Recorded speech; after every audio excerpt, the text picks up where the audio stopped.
Comment avoir confiance en soi à l'oral? Bonjour à tous, j'espère que vous allez super bien depuis la dernière fois. Vous avez été très nombreux à me demander mes conseils pour être à l'aise à l'oral, alors aujourd'hui je vous propose une compile de mes 10 meilleurs conseils. C'est un sujet que j'ai beaucoup abordé dans mes études de communication, que j'ai toujours trouvé très passionnant et que j'ai pu pratiquer devant des dizaines, centaines ou même des milliers de personnes, toujours avec le même plaisir. En fait, j'ai toujours préféré l'oral à l'écrit. C'est pour ça que je vous parle aujourd'hui.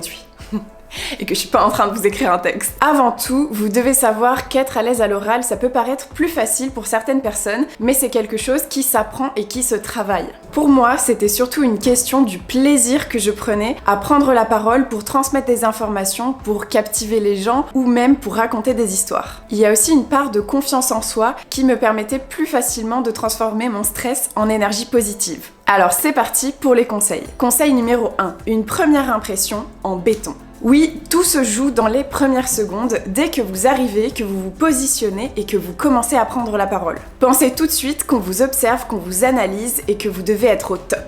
Vous n'aurez jamais une deuxième chance de faire une bonne première impression. On va prouver que cette citation est vraie avec 2 exemples flagrants de ce qu'il ne faut pas faire. Bonjour, je suis la personne pas sûre d'elle. J'ai mis des habits larges et noirs pour disparaître. J'ai le regard fuyant parce que j'arrive pas à maintenir votre regard. Je marmonne un peu, on comprend pas trop ce que je dis. Je suis courbée et je lis ma feuille en même temps. Voilà, c'est ma présentation. Ouais, bonjour, je suis la personne très sûre d'elle, un peu trop d'ailleurs. Je prends pas la peine de vous regarder parce que regarder dans le vide c'est beaucoup plus intéressant. Je mâche mon chewing-gum parce que si vous me comprenez ou vous me comprenez pas, ça change absolument rien pour moi. Puis j'aime bien dire parce que de toute façon, je m'en fiche. Je pense que si vous vous demandez si c'est ce qu'il faut faire dans une présentation orale, la question, elle est vite répondue. Suivi d'un exemple de ce qu'il faut faire. Bonjour à tous, je suis la personne sûre d'elle comme il faut. Je parle avec les mains, avec mes fiches dans une seule main. Je suis passionnée, convaincue, avec une tenue adaptée. J'ai un sourire dans la voix et je regarde directement les gens. J'ai les pieds ancrés dans le sol et je me tiens droite. Et quand je veux me déplacer, c'est pour vous montrer quelque chose de manière calculée et organisée. J'ai une voix modulée et je parle de manière claire et fluide. Merci à tous. Gardez bien ces exemples en tête pour la suite et vous verrez que tout paraît évident. Après ce premier conseil de la première impression, je vais séparer en 3 parties les prochains conseils avec l'approche TCC, c'est-à-dire tête, cœur, corps. Cette approche part du principe que c'est plus facile d'apprendre et de s'améliorer quand la tête, le cœur et le corps sont en phase. La tête. Conseil numéro 2, la clé, c'est de s'entraîner. S'entraîner dans la vie de tous les jours avec sa famille et ses amis sans leur dire que vous êtes en train de vous entraîner. Vous allez vous fixer des objectifs quotidiens. Par exemple, aujourd'hui, je vais raconter telle histoire et je veux obtenir cette réaction. Ou alors demain, je vais dire seulement 2 phrases et je veux captiver tout le monde. Et ces entraînements, en fait, ils vont vous permettre, quand il y aura le vrai oral ou la présentation, de vous dire que vous êtes devant vos proches, devant votre famille et que vous êtes totalement en confiance avec une énergie super positive. En général, quand on parle à sa famille, on n'est pas comme ça. Je sais pas trop si j'aime les films fantastiques. En plus, moi, j'ai jamais vu Harry Potter, donc... Mais on est plutôt comme ça. Et là, il me dit quoi? Attention, suspense, je n'ai jamais vu Harry Potter.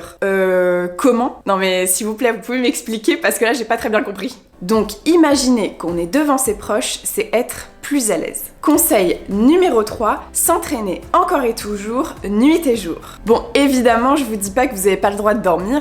Ne me faites pas dire ce que je n'ai pas dit. C'est pour dire que l'entraînement, c'est vraiment le plus important. Et ça rime. Et pour ce conseil, je vous conseille de vous entraîner en conditions les plus proches possibles du réel. En fonction des conditions de votre présentation, votre discours, votre entretien d'embauche, vous allez soit vous asseoir à une table, vous mettre devant votre présentation si vous en avez une, et vous allez prendre tous les documents dont vous aurez besoin au moment venu. Et en plus, vous allez demander à un proche ou plusieurs de jouer en fonction de votre situation, soit un prof, votre jury, plein de personnes dans un public, ou alors même votre boss. Et c'est dans cet entraînement que vous allez dire exactement ce que vous voulez dire pour le vrai oral, la vraie prise de parole. Ce que je veux absolument que vous reteniez, c'est qu'un seul entraînement peut faire toute la différence. ça veut dire que ça vaut vraiment le coup de s'entraîner. Conseil numéro 4, analyser, c'est progresser. Et après vos entraînements, ou même après le vrai oral, vous allez faire une analyse de ce qui était bien et de ce qui était moins bien. Vous pouvez même vous filmer et analyser après avec le film. Mais attention, pas de critiques non constructives du genre « Ah, mais je suis archi moche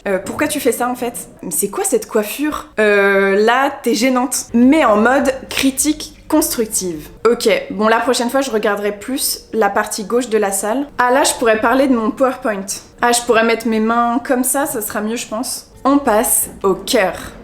Conseil numéro 5, ne pas stresser, ça va bien se passer. Ne pas stresser, c'est facile à dire, mais pas facile à faire, je le sais très bien. Mais c'est là que le conseil 1 et 2 vont bien vous aider pour vous détacher de vos émotions et vous plonger complètement dans votre sujet. Plus vous allez vous mettre dans des situations stressantes de prise de parole et moins vous allez stresser pour la suivante. C'est logique. Une caricature, ça serait de dire que vous stressez pas quand vous allez vous brosser les dents, parce que c'est une habitude. Mais en fait, en vrai, ça pourrait être stressant, comme aller chez le dentiste. Mais chez le dentiste, c'est pas une habitude, vous avez compris. Donc si l'oral devient une habitude, c'est plus du tout stressant. Par exemple, moi, je me mets tout le temps dans des situations compliquées de prise de parole et c'est de moins en moins stressant. Au début, c'est sûr, il faut sortir de sa zone de confort, donc c'est un peu compliqué et c'est normal d'être un peu stressé et d'avoir une petite montée d'adrénaline avant un oral. J'en ai toujours, hein. Je vous dis pas que je suis devenue une professionnelle, loin de là. Il faut savoir que plus vous agissez comme une personne qui a confiance en elle et en sa prise de parole, et moins les gens autour de vous verront que vous êtes stressé intérieurement, puisque vous avez le comportement extérieur d'une personne qui est totalement à l'aise. Et en plus, vous allez tromper votre cerveau et il croira que vous avez de plus en plus confiance en vous. Donc vous aurez vraiment de plus en plus confiance en vous. C'est ce qu'on appelle « fake it until you make it ». Et je suis totalement d'accord. C'est vrai pour presque tout d'ailleurs. Soyez la personne que vous rêvez d'écouter lors d'une prise de parole. Choisissez une personne que vous trouvez super à l'aise pour les discours et dites-vous que vous êtes cette personne. Ça peut être une personnalité publique ou même un proche. Imaginez comment cette personne aurait été pendant une présentation ou un discours et soyez pareil. Conseil numéro 6, être passionné, c'est mieux communiquer. Être passionné et passionnante ou passionnant. Il faut prendre du plaisir à prendre la parole. Trouver un vrai intérêt de transmission, de démonstration. Par exemple, je pense que ça se voit dans chaque vidéo, j'ai une réelle envie de partager avec vous, de vous aider, de vous apporter un moment de paix dans ce monde de fous. Et ça fait vraiment la différence. Avoir un sourire sur le visage, dans la voix et dans l'attitude, rayonner de positive attitude. Et pas mourir à petit feu pendant sa présentation. Continuez sans moi, j'ai plus la force. Partez, c'est trop dur. Laissez-moi là. En fait, mes voisins, ils ont choisi que c'était le meilleur moment pour faire le grand ménage de printemps et que ça passe l'aspirateur. Personne qui me laisse tourner ma vidéo. Ils font leurs intéressants quoi. Plus là, c'est un passage d'aspirateur, d'un aspirateur qui ne bouge pas. Donc ils ont juste allumé l'aspirateur et ils l'ont laissé par terre. Et sinon vous, quoi de neuf? Vous faites quoi en ce moment? Rien? Ok. Moi ça va, ça va. Merci, c'est gentil de demander. Y a plus qu'à attendre, hein, comme on dit, hein. Il a éteint son aspirateur. Je vais essayer d'aller vite avant qu'il recommence avec son aspirateur. La conviction est une obligation. Plus sérieusement, je suis en train de perdre du temps. Allez, j'y vais. Conseil numéro 7, la conviction est une obligation. Être convaincu et convaincante, ou convaincant. Il faut se réveiller le matin en imaginant que c'est un moment très positif. Et oui, quand tu te réveilles comme ça, yeah, je vais tout déchirer à mon oral. Il y a moins de chances que tu arrives à l'oral comme ça. Bon, pas bonjour, hein, je vous le dis tout de suite, je vais commencer par la conclusion, et après je rentre chez moi. Hein. Il faut avoir des images mentales de victoire, de puissance, pour influencer ses émotions, supprimer son stress et se placer en personne sûre d'elle et de ce qu'elle veut transmettre. Il faut trouver le grand pourquoi. Pourquoi vous prenez la parole? Pour être fier de vous, pour avoir un travail, une bonne note, un diplôme, pour vous entraîner, être moins stressé, ou même pour avoir un couple stable qui communique bien. En vous répétant cette raison profonde, vous allez trouver l'énergie et la passion de prendre la parole. Et après la tête et le cœur, on passe au corps. Conseil numéro 8, préparation physique de champion olympique. Vous avez remarqué que j'ai essayé de faire des petites rimes pour que ça soit plus facile à retenir. Il y en a là-dedans, hein. C'est ce qu'on dit. Avant un événement important, quel qu'il soit d'ailleurs, mais aussi pour les présentations orales, les prises de parole, on prépare son corps. C'est-à-dire qu'on dort bien et qu'on mange bien. Quand je dis manger bien, ça veut pas dire se priver pour ensuite arriver à l'oral et faire un malaise vagal. Je me sens pas très bien là. Mais t'as mangé quoi, Jade, ce matin? Une cacahuète, juste une cacahuète. Tada! Ceci était de l'acting. Personne n'a été blessé pendant cette représentation. Mais ça veut pas non plus dire manger comme si vous allez partir pour Koh Lanta. Dans la préparation du champion, oui, c'est vous les champions, on travaille la respiration pour diminuer le stress. Il y a plein de techniques de relaxation respiratoire, je vous invite à aller les regarder. Pour moi, c'est la technique de respiration militaire. J'inspire sur 3 secondes, je reste en apnée 3 secondes, puis j'expire sur 3 secondes. C'est la technique du 3-3-3. Je sais pas, je l'ai inventé ce nom. C'est ce que je faisais avant les passages télé, discours et autres moments stressants. Et maintenant, je stresse de moins en moins. Peut-être parce que mon corps a compris que j'avais une arme fatale contre le stress. Conseil numéro 9, rien de tel que le langage corporel. J'ai séparé ce conseil en 4 petites parties. 1. La posture. Il faut se tenir droit. Les épaules un peu en arrière, les bras relâchés. On n'est pas comme ça, hein. Sinon là ça veut dire je suis pas bien là. Ça veut pas dire je vais prendre la parole de manière totalement à l'aise. On se tient droit, mais pas seulement au moment de la prise de parole, mais bien avant pour influencer son esprit et lui faire comprendre qu'on est en position de confiance et de puissance. Bon, pas trop puissance, mais vous avez compris. On envoie une information au cerveau de « je suis une winneuse » et pas de « j'ai peur ». Toujours faire comme si, jusqu'à ce que ton cerveau soit convaincu et il soit de ton côté. 2. Les mains. Les mains. On parle avec les mains. C'est-à-dire que si on a des feuilles, elles sont dans une seule main, comme les fiches d'un présentateur télé, et on utilise la gestuelle pour attirer l'attention et faire passer un message. Quand je dis gestuelle, ça veut pas dire qu'il faut gigoter dans tous les sens de manière complètement désordonnée. Ça montre plutôt un stress ou une folie. Mais ce que je veux dire, c'est qu'il faut anticiper ses déplacements et faire vivre le discours avec les mains. 3. La tenue. La tenue joue aussi. Il ne faut pas essayer de vous faire disparaître. Parce que là, vous me voyez pas, bien sûr. J'ai disparu là. Je suis invisible. Tu ne me vois pas. Mais pas non plus vous rendre trop visible. Moi, trop visible? Non, je vois pas de quoi vous parlez. Moi, quand je fais mes exposés, j'adore être comme ça. Bonjour, je suis un petit oiseau. Petit oiseau, si tu n'as pas d'aile, ah, tu peux pas voler. Transition. Une tenue qui dit « j'ai confiance, je suis à l'aise, je suis bien ». 4. Le regard. Il faut regarder notre auditoire dans les yeux. Pas comme un fou, I'm watching you. On essaye de capter tous les regards. Donc s'il y a plusieurs personnes, on tourne un peu la tête pendant qu'on parle. Donc là je vous parle à vous, là je parle à monsieur, là je parle à madame, là je parle à vous. Et si c'est une caméra, on plonge son regard dans l'objectif. Vous voyez là? Je vous regarde droit dans les yeux. Et bien sûr, on regarde surtout pas par terre, parce que là, on dirait que je m'en fiche de vous. Et on ne tourne pas le dos, parce que là, c'est encore pire. Dernier conseil, conseil numéro 10, l'intonation sans modération. Et pas l'intonation sans modération.